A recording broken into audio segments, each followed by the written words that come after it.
Yo, what's up, everyone? Today we're breaking down the slang term OFC. So, what does it actually mean? In simple words, OFC is an abbreviation for of course, used to express agreement or certainty. People use it when they want to quickly say definitely or yes in text or online chats. Sometimes it can also mean something slightly different depending on the context. Where did it come from? Slang usually has a cool backstory. OFC first showed up in the early 2000s on internet chat forums and texting culture. Over time, it spread into everyday talk, especially among people who communicate frequently online or via text messaging. Now let's check out how to use OFC in a sentence. Correct example 1. Of course, I'll help you with your homework. Just ask anytime. Correct example 2. Want to go to the party tonight? OFC. And for laughs, here's a wrong example. My grandma said OFC at Sunday dinner, and everyone just froze.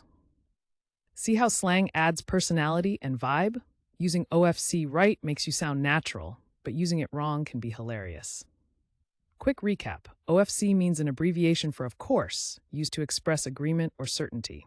It started in internet culture in the early 2000s, and now you'll hear it in conversations, online, or even in music. Now it's your turn. Drop your best sentence with OFC in the comments. And if you want to learn more slang and fun word histories, don't forget to subscribe and join our community here every day.